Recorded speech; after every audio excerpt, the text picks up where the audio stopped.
Hi friends, എല്ലാവർക്കും എൻ്റെ YouTube ചാനലിലേക്ക് സ്വാഗതം. അപ്പം ഞാൻ ഇന്നലെ പെരുന്നയിൽ തൈപ്പൂയം കാണാനായിട്ട് ഇന്നലെ രാത്രി പോയതാണ്. അപ്പം ഞാൻ ആദ്യമായിട്ടാണ് പോകുന്നത്. പക്ഷേ എനിക്ക് ഒത്തിരി സങ്കടമായിപ്പോയി. ഞാൻ ഇത്രയും അടുത്ത് താമസിച്ചിട്ടും ഞാനിത് ആദ്യമായിട്ടാണല്ലോ കാണുന്നത്. കാരണം അത്രയ്ക്കും കാണാനും ഉണ്ട്. എനിക്ക് ശരിക്കും വളരെയധികം സന്തോഷവും തോന്നി.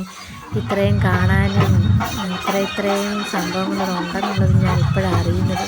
എനിക്ക് സത്യം പറഞ്ഞാൽ അത് ഭയങ്കരമായിട്ട് ഇഷ്ടപ്പെട്ടു. ശരിക്കും അതാരും മിസ്സാക്കല്ലേ, ഇതെല്ലാവരും ഒന്ന് കാണണം.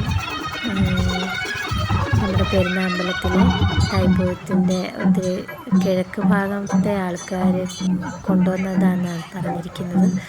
അപ്പോൾ എന്തായാലും ശരിക്കും ഒത്തിരി എനിക്ക് സന്തോഷമായി. നമ്മുടെ തൈപ്പൂയം എല്ലാവരും കാണേണ്ടത് തന്നെയാണ്. നല്ല ലൈറ്റ്സും എന്തൊരു പ്രത്യേകതയാണ് കാണാൻ തന്നെ. കണ്ടവിടെ നിൽക്കാൻ തന്നെ തോന്നി. അപ്പോൾ എല്ലാവർക്കും എൻ്റെ വീഡിയോ ഇഷ്ടമായെങ്കിൽ എല്ലാവരും ഷെയർ ചെയ്യണം, കമൻറ്റ് ചെയ്യണം, സബ്സ്ക്രൈബ് ചെയ്തതിന് സപ്പോർട്ട് ചെയ്യണം. അപ്പോൾ എല്ലാവരും എൻ്റെ വീഡിയോയിലേക്ക് സ്വാഗതം.